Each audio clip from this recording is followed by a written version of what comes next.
Hello, and welcome back to Poleasy, the series that makes learning policy debate easy, whether you're a novice or a coach or even a seasoned competitor. I hope that this series will be helpful to teaching you the fundamentals of policy debate. This video is the seventh in our series, and it is all about critiques. So if you have not already watched the first 6 parts with Intro to Policy Debate, Affirmative and Negative Basics, Disadvantages, Topicality, and Counterplans, I would strongly suggest going back and watching those before you try to watch this one, as we'll really just gloss over those concepts, but we'll reference them a lot. So understanding them is crucial to understanding the concepts in this video. The plan is to learn what critiques are, what they look like, see an example of one, and then see how the affirmative could answer it. So, what are critique arguments? So, critiques are moral objections arguments made against particular ideas, assumptions, and actions that occur in debate. So, negative critiques arguments, which is what this video will focus on, assert that because the affirmative team has advocated in ways or for something that is morally or philosophically incorrect, they should lose and the judge should vote for something the negative is advocating for instead. If the negative can win their critique, they can win one or even all of the stock issues, or they might even prove that the stock issues aren't the best way to judge policy debate in the first place. So that's why the illustration has critiques either severing the entire stool or turning the stool on its head. So there are 3 main kinds of negative critiques, although I'm sure that there are more. Most critiques could be classified as one of the following 3. Sometimes they're 1 and 2, sometimes they're different combinations.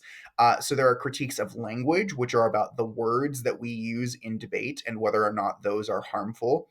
Then we have critiques of assumptions, which are probably the most popular, which are if there are ideas or philosophies or just ways that the argument is rooted in believing that are wrong, then that critique would be a critique of assumption. And then we have critiques of plan action. And those are where you say that the action the plan itself is taking produces some sort of consequence that is morally wrong. And a critique has 6-ish parts, although the 2 parts that you will definitely see in every single first negative constructive critique argument, if the critique is going to make any sense at all, are bolded and underlined, being the link and impact. But the 6 parts of a critique that we'll go over are the thesis, the link, the impact, the alternative, the framework, and the theoretical justification. Some people think of critiques like a combo of counterplans and disadvantages. However, I do not think of it that way, because a disadvantage has to have a uniqueness argument where you're saying the status quo is good, and the plan is going to cause something bad to happen. Critiques do not say that the status quo is good. They simply say that before the affirmative linked, they didn't particularly do anything wrong, right? So you don't need uniqueness. And some people also think of critiques as being anti-topical, that if you want to debate a critique, you don't care about the topic at all. And I don't think that that's necessarily the case either. A lot of the times, the negative can critique the topic itself, and the affirmative is defending the topic through their example of the plan. So just because you read a critique does not mean that you are against having debates about the topic. So in order to learn about the critique, we're going to use an analogy, again, featuring Bob and Sally, and movie night, which is all about understanding critiques and the way that they operate. So Bob and Sally will represent the affirmative. Alex, their parent, will represent the negative, and Joe, who is the dad and is unpictured, will represent the judge. And the resolution that they will be debating, quote unquote, is we should go watch a movie at the theaters. The affirmative plan underneath that resolution presented by Bob and Sally is let's go watch Wolf of Wall Street, which, if you haven't seen or heard of it, is a very inappropriate rated R movie. So Alex, as the negative, has 3 different critiques in this analogy that they could read against this plan or against Bob and Sally. They could critique language through a critique of swearing. They could critique assumptions through a critique of transactionalism, and they could critique plan action by critiquing explicit content. So now, in order to learn the parts of a critique, here are the illustrations before we go over the specifics of each part. So the first part of a critique is the thesis, which is what you say is wrong with the world. So that's the rules for the argument that you lay out in the book. And then the link is an example of people doing the wrong thing. So Bob and Sally swore, which according to the rules is bad. So Alex is like, what did you just do? The impact is why it's a bad thing, the consequence of you linking. Then the alternative is what is right or what should be done instead of the wrong thing. So Alex says, what a great example of what not to do or what not to say. Here's what we should do instead. And then fifth, we have framework, and that is how should the judge evaluate the debate? How should the Joe, the dad, decide which plan or which idea to go with? So Alex might say that this isn't about what would be the most fun thing to do. So the first part of a critique is the thesis, and the thesis presents the structure, ideology, or worldview that you believe shapes our society in a way that is wrong or harmful or damaging or anything like that. So you are laying out the fundamental idea that your whole critique is based upon. In the movie night analogy, the first thesis for the critique of language would be that swearing is wrong. The second one about assumptions would be that transactional interpretations of love are wrong. So the idea that love is supposed to be you give me this and I give you this is wrong. And then the third critique's thesis of action would be the idea that kids watching explicit entertainment sources is wrong. So most of the time in your thesis, you're setting up something that you believe is wrong with the world or with people or with society, with the way that they think, the way that they act, the way that they believe. Now, not all teams will read a thesis in their first negative constructive explicitly. Most of the time, they'll present the thesis as part of their link evidence, but every team should be able to explain the thesis behind their critique. If you've ever heard a critique named something, the capitalism critique, the security critique, the feminism critique, the word before critique is usually what the thesis is based on, the philosophy that the whole argument is grounded in. The second part of the critique is the link. And the links are examples of the affirmative endorsing or engaging in the structure, ideology, or worldview that you explained you believe is wrong in your thesis. So think of critique links as what the affirmative did wrong in their speeches or their cross examinations. Links usually fall into the three categories of language links, assumption links, or action links. So in the movie night analogy, the first critique, if Bob and Sally swear while asking to go see Wolf of Wall Street, that's a link because it is an example of them violating the idea that you set up that swearing is wrong. On the second example, if Bob and Sally said that if Alex really loved them, they would let the kids go, then that links to transactionalism because they see if you love me, you give me this. And then third, a link to the action of the plan itself, producing a morally bad consequence. Bob and Sally want to go watch a movie that has content with substance use and sexual activity, which links to the explicit content action critique. The third part of a critique is the impact, or why any of this matters. The impacts are the short-term and long-term consequences of the structure, worldview, or ideology that you think the affirmative team has endorsed or engaged in. So critique impacts are less like impacts in a disadvantage and more like implications. Because critiques don't have uniqueness, they're not claiming everything was fine before the affirmative and then everything got bad like a disadvantage. So if you are reading a critique about racism, you're not going to claim there was no racism before the affirmative team did something that linked them to your critique. So you are saying that both the status quo and the affirmative can cause the impact, but the impact is still bad, even if it would happen in the current world. So a critique implication or impact is saying the idea or the belief or the action that our opponents engage in eventually or currently causes all of these bad things in general. You're not saying it's a direct one-to-one ratio when it comes to a critique. In the movie night analogy, the impact to kids swearing is that it disrespects the rules of the family, and a lot of the time swear words are based on poking fun at or disrespecting marginalized people. Impact number 2, to the assumptions critique, seeing love as transactional means that the kids don't really understand love and that Alex feels unloved. And then impact 3, to the action critique, watching explicit entertainment could cause kids to act out or be traumatized. So you're saying the consequence of this thing that we say is wrong is being perpetuated or is being made worse, or is being played into by our opponents through the links. The fourth part of a critique is the alternative. And the alternative is exactly what it sounds like. It's an alternative to what they are doing, or a specific statement of what the negative is endorsing or advocating for in favor of what, should say, the affirmative have endorsed or engaged in. So you say the affirmative did something wrong, and that caused a bunch of bad things. So here's what we say you should do instead. The critique alternative will vary on what it is or how specific it is or who does it or what they do based on the links and the thesis. And they don't always have to be about the plan, because your critique link doesn't have to be to your opponent's plan. If your opponent uses really offensive language in their speech or in cross-examination and you criticize that, then your alternative is not an alternative to their plan of going to the movies. It's an alternative to their way of asking for what they want. In this example. So your alternative could be about the word choices of your opponents, their way of seeing the world, or it could be about political or government action. So in the movie night analogy, the alternative for the language critique about swearing is that kids should not swear, or even more specifically, that kids shouldn't be given what they want and should be grounded for swearing.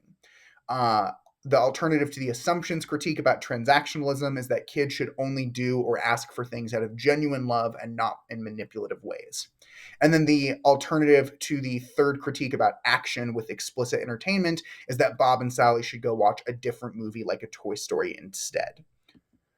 So something to keep in mind when it comes to alternatives is that even though the alternative is not a counterplan, it should be able to pass the same tests that a counterplan does. It should be specific, it should be not topical, and it should solve for the most important issues in the debate. It should be better than what the affirmative is advocating for, and it should be mutually exclusive with that advocacy.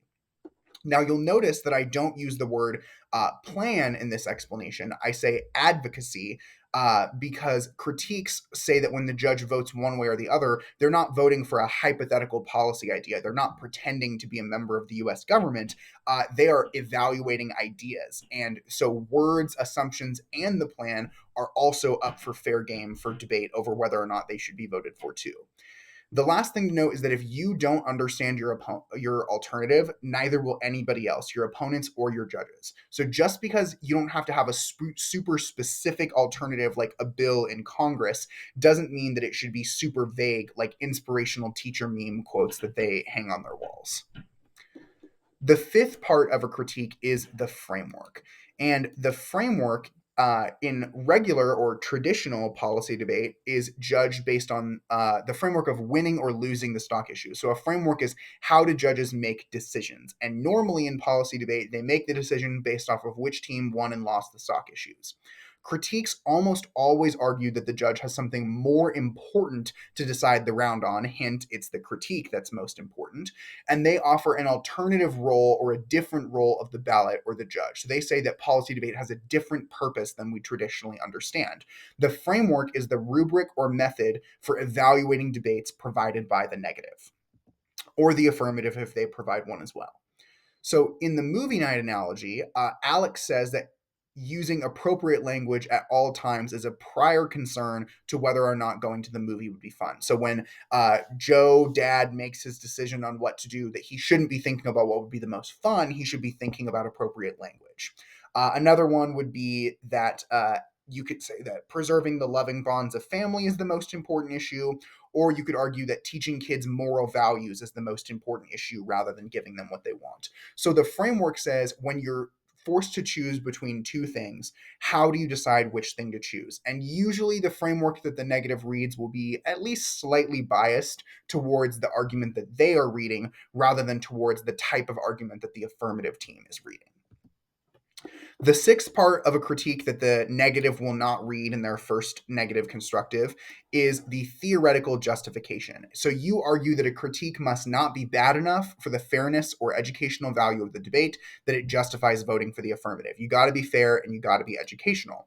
So some examples of theoretical justification issues for critiques include conditionality bad, just like counterplans, utopian fiat bad, or the idea that normally in a policy debate, we're pretending whether or not the government would do something, not whether or not every human being on earth decides to do something or think something or believe something. So the idea that we suddenly all just like stop being sexist or stop being homophobic is pretty utopian. And you could argue that fiating or snapping our fingers and fixing all of the problems like that is unfair. Plan inclusive critiques. So in the same way that you can read a counterplan that does all of the plan except for one tiny part, there are critiques that do that. Non-plan focus is bad. You could argue that if their critique links and impacts aren't about the plan itself, that's bad for debate. And so those are all different ways that you could object to a critique argument that you need to be ready to defend if you're the negative team reading a critique. So now that we know the parts of a critique, let's look at an example for the capitalism critique, or the Cap-K. Pretend the topic that we were debating was the United States federal government should increase funding for K through 12 education, which was the topic my senior year, in a different wording. The plan that the affirmative team will read in this example is the United States federal government should increase funding for business elective classes in high schools. And we are going to read a capitalism critique against that plan, or against that team that is reading that plan.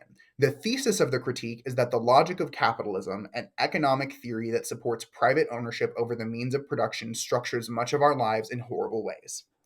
The links are the different ways that your opponents have engaged in the logic of capitalism or have participated in capitalism. So, link one is the affirmative describes those living in poverty as poor people, a classist statement riddled with capitalist ideology. Link two, the affirmative assumes that the solution to poverty is to start more businesses, which is inherently capitalist. And link three, the affirmative plan uses funding gained through taxes collected on capitalist labor to fund its policy. All of those are ways that you argue that even though capitalism is wrong, your opponents have engaged in it in at least three ways. So why does this matter? The impact is that capitalism is the root of all evil, including poverty and climate change. The alternative, or what should we do instead of engaging in the logic of capitalism, is to lead an anti-capitalist revolution to overthrow the United States federal government in favor of Marxist utopias, which might sound crazy, but if you've been in a couple critique debates, that's not going to sound very weird to you at all. And how should the judge judge this debate between the team that said plan, let's increase funding for business elective classes, versus the critique, lead an anti-capitalist revolution? So this says the judge ought to vote for whoever presents the best solution to social problems like poverty. So you're saying this debate isn't the stock issues necessarily, it's about specifically solving social problems. So the negative team is going to argue if our critique solves for social problems better than their plan does, then you would vote for us. So this is an example of a critique argument. So now that we know what a critique is and what one kind of looks like, how does the affirmative answer critiques? And there are 9 steps to answering the critique. Now, you certainly don't have to take every single one of these steps in every round, but a lot of the times you're going to debate a critique that you've never debated before. So if you have no idea how to answer it because you've never read any articles or cards about this critique, and you are just going to have to use analytics, then the way that you can fill time while still effectively answering the argument is going to be by doing each one of these steps. So that is these 9 things, and we will go over each one individually. Permutation, offense, solvency deficit, theory, thesis, framework, alternative fails, impacts, and links, or post-fail. 9 letters in that acronym. The first 4 should sound familiar because they're from the counterplan video. So step 1 of answering a critique is making permutations. Permutations prove that the alternative is not an opportunity cost to the affirmative's plan or advocacy because it can be done at the same time as the affirmative's plan or advocacy. And there are many different types of permutations against critiques. You have perm do the plan, or perm vote affirmative and do the alternative. And the reason why I have this separated into plan and advocacy is that sometimes the affirmative team will argue that this debate should only be about the plan. So all of their permutations will involve the plan. But sometimes the affirmative will agree that we're not just debating about our plan in this debate, we're debating about everything that we advocated for so far. So the first type of permutation is just the simple do both. Do both the plan and the AF, or do both the AF and the alternative. Perm do the AF and then the alternative. Perm do the aff through the lens of the alternative, perm do the aff and all the non-mutually exclusive parts of the alternative, yada, yada, yada. So remember again, permutations are not a new world that the judge can vote for. It doesn't create a third circle in this Venn diagram. They are simply a test of competition to determine, are these two completely separate circles, or is there a lot of overlap that means you can get the best of both worlds, not a third world. So, for example, in our movie night analogy, if Bob and Sally ask if they can apologize for swearing and see the movie anyways, that's a permutation. If they ask if they can go to the movie without being manipulative, that's a permutation. And if they ask if they can go see Wolf of Wall Street and then Toy Story, that's a permutation, because all of these things involve some sort of combination of the affirmative's advocacy and the alternative. However, something to keep in mind is that you should not be making unfair perms. So there are two different types of permutations that are seen as unfair or uneducational, and therefore open you up to theory arguments from the negative. And those are severance perms and intrinsic perms. So a severance perm is when you sever out of something you advocated for originally. So if a permutation with an alternative that would contradict something they did earlier, that is severing out something from their original advocacy. And that is unfair, because if you can cut out part of your plan or advocacy to avoid losing to a critique alternative, then you could probably cut out part of your plan or your advocacy to avoid disadvantages or counterplans or topicality, which makes you a moving target so that the negative can never really be prepared to answer you. So if Bob and Sally said, let's go to the movies and not swear, then they are severing out of the fact that they already swore earlier. So that perm severs out of something they advocated for. And doing something is the same thing as advocating for it in the context of a critique debate. Next, we have intrinsic permutations, which are kind of the opposite. That's when you make a perm that adds something that wasn't originally in the plan or the alternative. You're advocating for something that was not intrinsically part of the two advocacies in the round originally, which is unfair, because if you can add stuff to avoid losing to an alternative, then you could add stuff to avoid losing to a disadvantage or a counterplan or a topicality argument too. So if Bob and Sally said, let's go to the movies, not swear anymore, and apologize for swearing, the apology is intrinsic, because the plan was go to the movies. The alternative was don't swear, and apologizing was not in either of those things. So that would be an intrinsic permutation, because it's adding something. Once you've made some permutations, which I would make multiple, and I would be ready to explain them because they're a very powerful way to answer arguments or critique arguments, you need to have offense against the alternative. That is when you prove that the alternative creates worse problems than your plan or advocacy creates. Offense against critiques usually looks like one of two things. Either one, reading a disadvantage against the alternative, or link or impact turning the critique against the alternative. So you say that the alternative doesn't match up with the link or the impact. And make sure when you are reading offensive arguments against a critique that you are weighing and doing impact calculus on this offense against the impact. So you say the disadvantage caused by the alternative outweighs the advantage or the impact that it solves. So examples of offense against Alex's alternatives in our movie night examples is, you could say that the alternative of no swearing for kids is that it's bad because that's hypocritical. Adults can swear but kids can't. That's a bad alternative. You can also say against the alternative of doing everything out of love that that's way too much pressure for kids because they're not always going to be able to do everything out of love. And then you could answer the go see a different movie alternative by saying Toy Story is lame, and if they go see it, kids will make fun of us. So offense is any reason why the alternative is a bad idea. Third, you have solvency deficits, again, similar to a counterplan, even though an alternative is not a counterplan. You prove that the alt does not solve the offense that your plan or your advocacy does. So solvency deficits say that the plan, worldview, structure, or ideology that they're saying you're using, which is bad, is actually good because it's necessary to solve or prevent problems.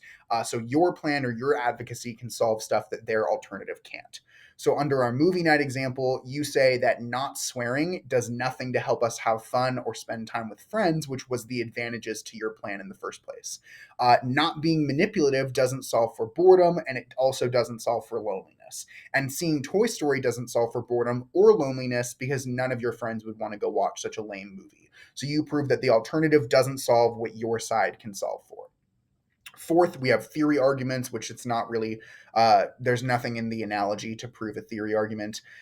So a theory argument says that the critique is unfair and or uneducational for the debate and is therefore illegitimate. So examples include conditionality bad, utopian fiat bad, plan inclusive critiques bad, non-plan focus bad, all of those types of things. The fifth part of answering a critique is now we're actually going to go through those 5 parts of the critique and answer them individually.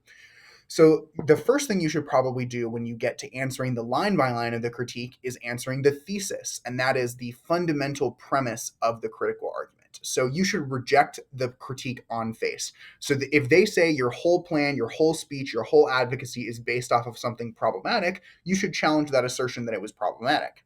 So in the movie night analogy, Bob and Sally could say that swearing isn't inherently wrong. So the thesis that kids shouldn't swear is wrong. And if the thesis is wrong, then none of the rest of the critique probably makes sense.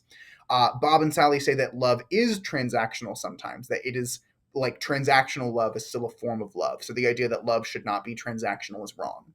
And then Bob and Sally could say that their family's morals are messed up anyways. So if the thesis was that kids should only consume entertainment that fits their family's morals, then Bob and Sally say that, well, that's dumb because our thesis or our morals are wrong anyways.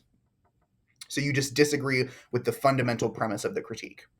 Sixth is F in post-fail, and that's framework, which is very important. And that is remembering that framework is how the judge evaluates the debate. When you were getting ready for the debate as the affirmative team, especially as novices, you're probably operating under the assumption that the round will be judged on stock issues, and that's what you wrote your case based on.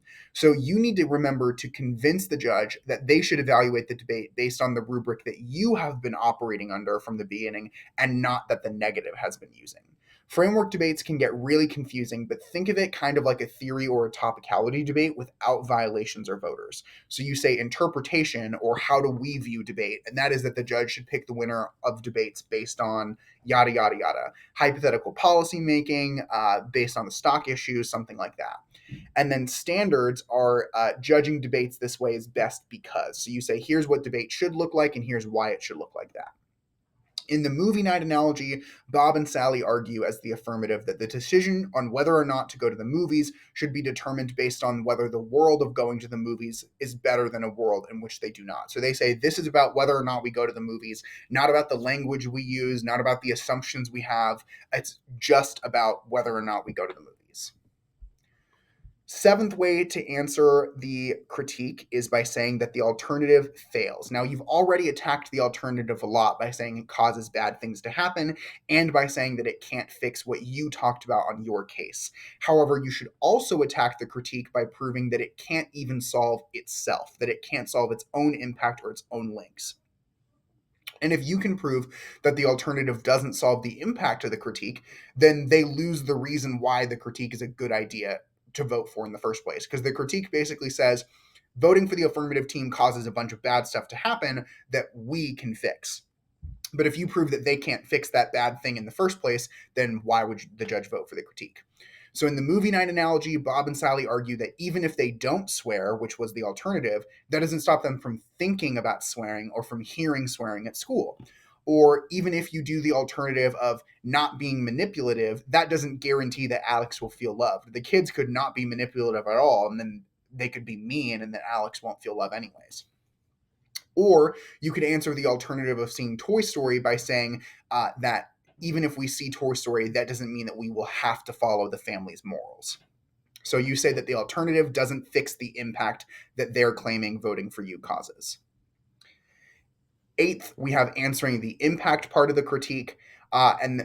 Remember, the critique only matters because they're saying voting for your side is so bad because it causes a whole bunch of problems that outweigh its benefits. So if you can prove that those problems voting for you causes aren't as bad as the negative says, it'll be a lot easier for you to win. So the first way you could do that is by reading impact defense kind of like a disadvantage. So you are minimizing the awfulness of the impact or proving that your advocacy doesn't cause the full weight of the impact.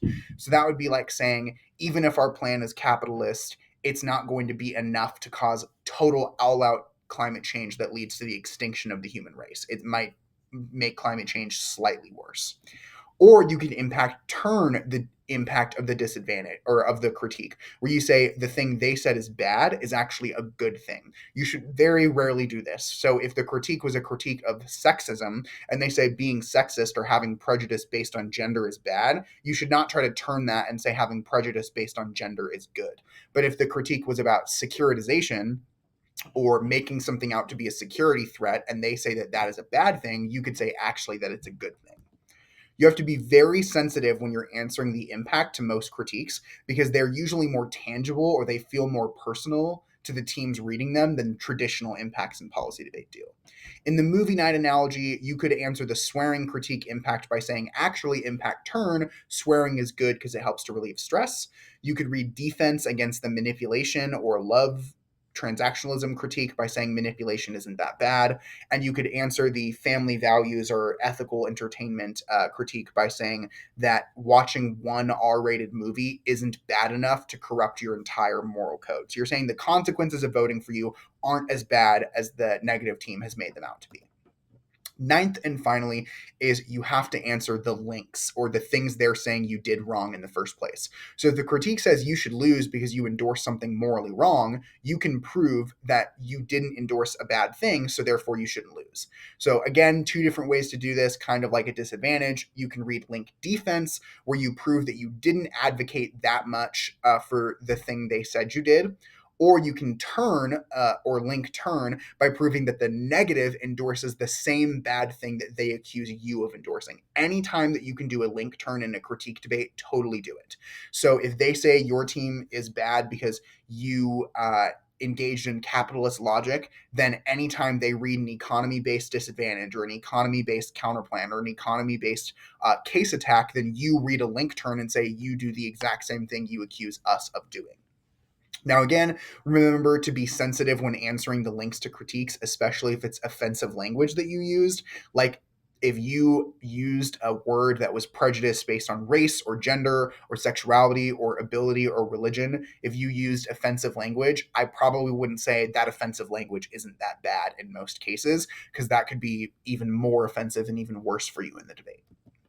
In the movie night analogy, Bob and Sally could argue that the swearing was an accident and that Alex swore at them too, so they could read both link defense and link turning. In the transactionalism critique, they could say that they were just saying what they felt, not being manipulative, and that actually link turn, Alex is manipulating their words to fit their own goals. And then lastly, Bob and Sally could argue that the movie they want to see doesn't contradict the family's morals. They could somehow prove that Wolf of Wall Street doesn't, crap all over the values that their family holds near and dear. So those are the 9 ways, which is a lot, on how to answer a critique. Even if you only do a handful of them, you'll probably be fine. But the more of them you can do, the more your bases are going to be covered. And less experienced negative teams that read critiques won't know what to do if you can answer every single part of their critique this way. And almost all of those ways to answer, if you win one of them, is enough to defeat the entire argument. So remember, on our example critique, the plan was all about increasing funding for business classes. And then the critique said capitalism is really bad, that the affirmative is capitalist because they describe people as poor, that they say we need to start more businesses, and that we should pay for all of this through taxes gained on exploited labor under capitalism. They say capitalism is bad because it will cause poverty and climate change, so that instead of engaging in capitalist logic, we should lead an anti-capitalist revolution to overthrow the United States federal government in favor of Marxist utopias. And then how does the judge a debate like that? They vote for whoever presents the best solution to social problems. So how would we answer a behemoth of an argument like that? So step 1 would be to make a permutation argument, where you say the United States federal government should increase funding for business schools and we should lead an anti-capitalist revolution. So that would be a perm do both argument. Offense, you say an anti-capitalist revolution is bad because it would cause an all-out civil war, killing millions of civilians. 3, solvency deficit. Why does this alternative of a Marxist revolution not solve for what your plan would solve for? You say that overthrowing capitalism doesn't give people the skills they need to support themselves, whereas funding business classes and schools would teach people how to support themselves. 4th is a theory argument. You can say that the critique is theoretically illegitimate and should therefore lose the debate because it uses utopian fiat to suddenly snap their fingers and convince every person in America that not only is capitalism bad, but that Marxism is good and that they should be willing to give up their lives to join a revolution. So it makes no sense that that would ever happen. So that's very utopian of them. Fifth thesis, you can say that the fundamental idea of the critique is wrong, that capitalism isn't the root of all evil and is actually the best economic system available to us. Sixth is the framework, or that the role of the judge is to be an ethical policymaker and to evaluate the hypothetical consequences of the plan, not to just vote for whichever team presents the best solution to social problems. Then we have the alternative fails. You could say that overthrowing the United States federal government and getting rid of capitalism doesn't solve the problem of climate change. Even if we got rid of it, it wouldn't undo all of the emissions that we've already put into the air. Impact defense, you could say that capitalism is actually getting better. It's fixing itself, so less people are going into poverty, so the impact of poverty isn't that bad. And then finally, you could turn the critique against them by saying that the alternative also exploits people's labor for the sake of the resolution or the revolution. So these are 9 different ways without evidence, without a lot of explanation, that you could use to answer a capitalism critique. So that brings us to the end of this video, the 7th part of the Poleasy series, all about critiques. I hope that it was helpful to you, and if you have any questions, leave them in the comments. The next couple of videos in this series will concern answering theory arguments and then what to do in each speech. So look forward to those happening soon. And with that, I wish you the best of luck in your future critique policy debates.